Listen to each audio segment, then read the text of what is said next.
What's up, guys? I'm nobody special. We're just hours away from Jerome Powell's press conference today at the conclusion of the FOMC meeting, where he's expected to announce an acceleration to the taper of asset purchases by the Federal Reserve.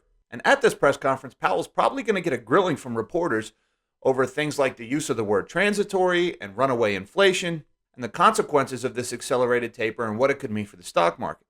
And Powell has to walk a tightrope because right now the credibility of the Federal Reserve is in question. And that is the last thing standing between the US dollar and oblivion. And by oblivion, I mean hyperinflation. You ready? Hit it.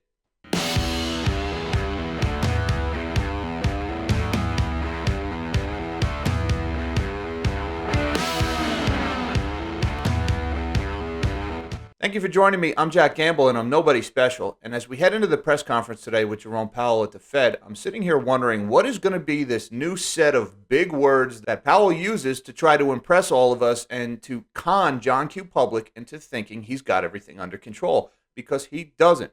If you've been following this channel, you know that Powell right now has a choice. He has a choice between the US dollar and the asset bubble. He has to pick one. He cannot continue with both. Up until this point, he has been choosing the asset bubble. He's been inflating stock prices and real estate prices and just about everything else at the expense of the value of the US dollar.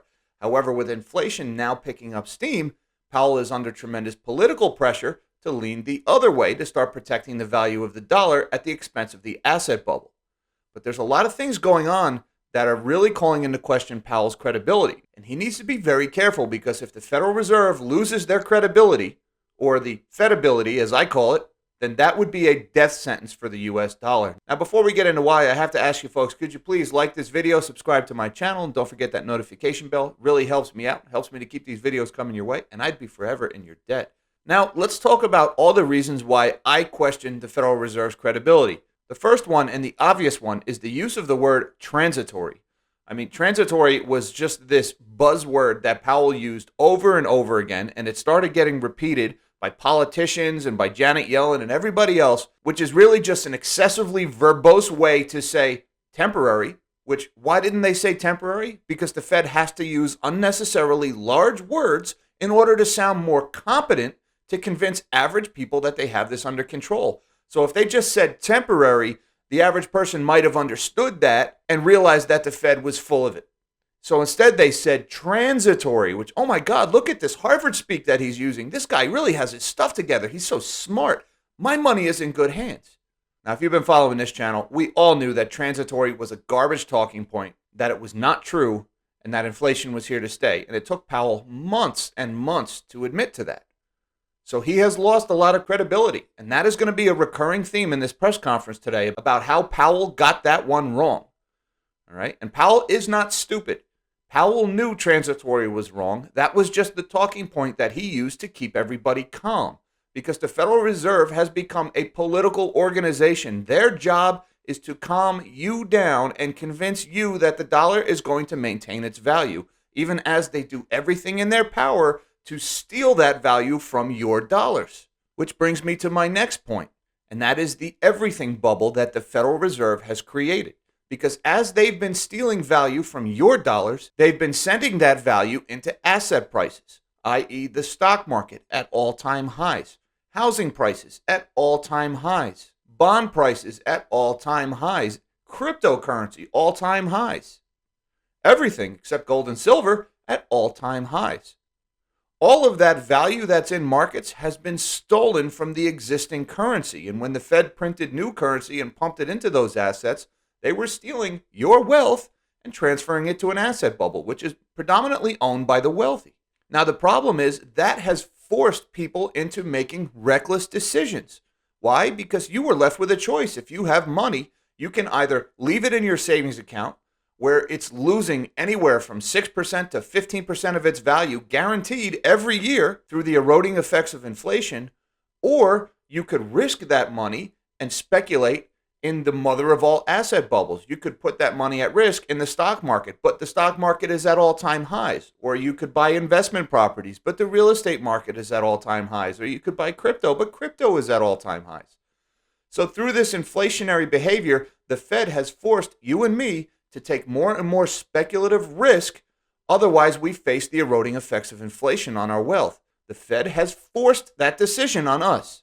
They have penalized responsible people who live within their means and save money, and they have rewarded people who take risks, and they have disproportionately rewarded people who take risks with other people's money, i.e. a moral hazard, such as the folks on Wall Street who gamble with your money but face none of the risk themselves personally.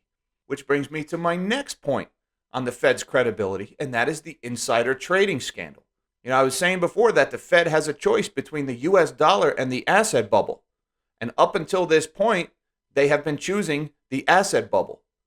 But you may have noticed towards the end of the summer, they flip-flopped. And now they're choosing the US dollar. How do we know that? Because they sold all their stocks.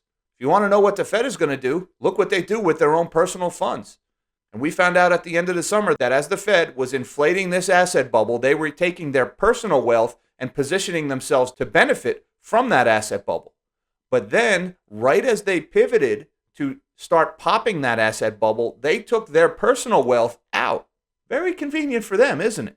Not only that, now we see all their buddies, the wealthy and the elite in this country, i.e. the CEOs, are all dumping their stocks in record amounts. CEOs are selling stock right now at a pace we've never seen before.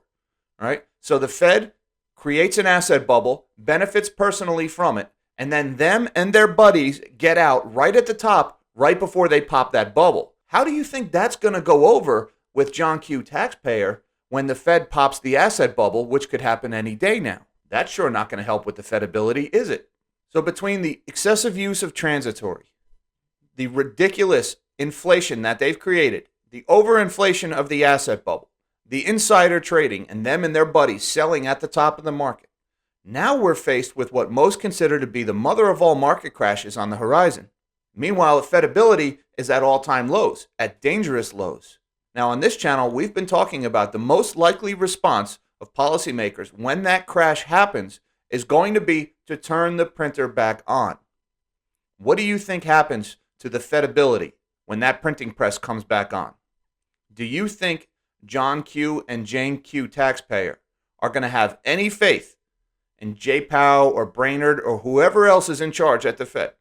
Are they going to have any faith in those people when that printer turns back on? After watching the transitory fiasco, after watching the asset bubble inflate and then pop, after seeing them benefit from the insider trading and then only to have their own wealth evaporate in the popping of that asset bubble, and now the Fed turns the printer back on, what do you think happens to the value of the dollar then? Because right now, the value remaining in the US dollar derives most of its strength from the average American's confidence that these academics have everything under control. If you think I'm kidding, when you gather with family over these next few weeks, just ask them, gauge their response. Most people still have faith that policymakers have this thing under control. It defies logic. I can't believe it. Right now, most people are buying these big words, and they're buying the fact that these guys seem to have everything under control. They don't. Now, that loss of Fedibility, the total loss of credibility of the Federal Reserve, is the one thing that could be the difference between inflation and hyperinflation. Now, if you follow Economic Ninja, you've probably seen him talk about his dollar whippet theory, where we go from high inflation to deflation to hyperinflation. And the more I see these things play out, the more I think Ninja is right on the money, because right now we have high inflation. And the Fed is going to fight high inflation by raising interest rates and by ending their asset purchases. That is going to cause a deflationary market crash. And then the response to that deflationary market crash is going to be to turn the printing press back on. And that's when people lose their confidence in the US dollar. That's when inflation goes from this mechanical phenomenon where you have more money chasing the same amount of goods and services, right? That's your run-of-the-mill inflation. Hyperinflation is a psychological phenomenon where people begin to panic and they stampede for the exits. Think of it as a short squeeze, but for everything. As people race to dump their dollars, which if you think about it, holding a dollar is basically a short position against goods and services. Well, what happens when everybody stampedes for the exit to get out of their short position on goods and services and cover by buying up all the goods and services that are out there? What happens to prices then? They skyrocket instantly, and that's when we get hyperinflation. And again, I just want to reiterate, the definition of hyperinflation is 50% month-over-month inflation. What we have right now, according to the CPI or the CPI statistic, is 6.8% year over year. We're talking about the possibility of 50% month over month. There are very few people in the world who have ever lived through anything like that. And the main thing standing between us and that scenario is this Fedibility, is the belief of the average person that the Fed has this under control, that they won't let this happen. And that belief is at risk thanks to transitory, thanks to the insider trading, and thanks to the asset bubble. And when they pop the asset bubble and turn the printers back on, that may be the straw that breaks the camel's back, and the Fed may lose all credibility, and that's when the panic to exit dollars and to get into anything else begins. So pay attention to Powell's press conference today. Watch closely as he tries to maneuver verbally to avoid and to dodge these questions from the press about how could you get this so wrong and why should we believe you have this under control now. Watch how Powell words it. Watch for those new big words, those new buzzy words that he's going to try to put in place now to replace transitory to convince you and me that he's got this under control. Guys, I want to thank you for your time. Thank you for watching this video. Don't forget to inflate that like button, subscribe to my channel, hit that notification bell. It really helps me out, helps me to keep these videos coming your way. I'd be forever in your debt. In the meantime, live small and dream big.